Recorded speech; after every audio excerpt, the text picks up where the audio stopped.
NEET की तैयारी करने वाले दोस्तों, एक बहुत इंटरेस्टिंग क्वेश्चन हमने बनाया है। अब तक ये किसी भी नीट के एग्ज़ाम में पूछा नहीं गया है और किसी भी कोचिंग के मॉड्यूल में हमने इस ऑप्शन वाले क्वेश्चन को नहीं देखा है।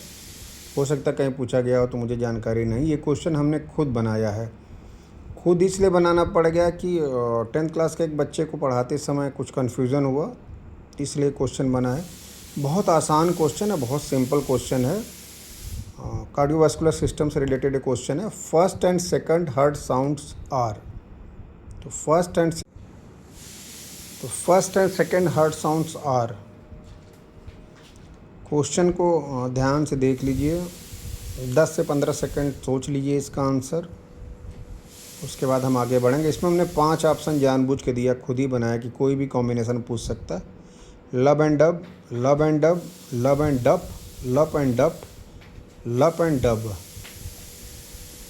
15 सेकंड आपके पास हैं, आप इसको आराम से देख लीजिए। और बहुत आसान सवाल है ये, लेकिन इस तरह से हमने फ्रेम किया है कि थोड़ा बहुत भी कन्फ्यूजन हो तो वो क्लियर हो जाए। अब आपको इंटरेस्टिंग दिखाते हैं। एक ICSE की बुक है, उसमें ये लिखा हुआ है द हार्ट साउंड लब एंड डप। ये लिखा हुआ लब एंड डप।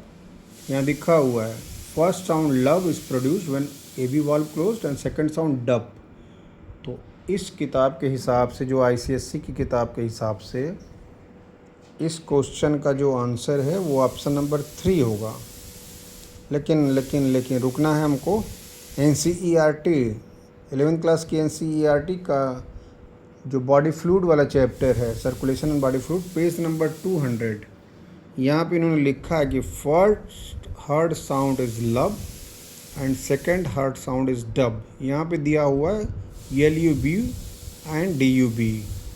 सो 2 किताबों में 2 स्पेलिंग है, लब एंड डब, और दूसरी किताब में लिखा है लब एंड डब। इस क्वेश्चन का जो आंसर है, हम लोग हमेशा NCERT को प्रीफर करते हैं, NCERT को ही मानते हैं। तो इस क्वेश्चन का जो आंसर है वो होगा ऑप्शन नंबर 1, दैट इज़ लब and dub, LUB and DUB।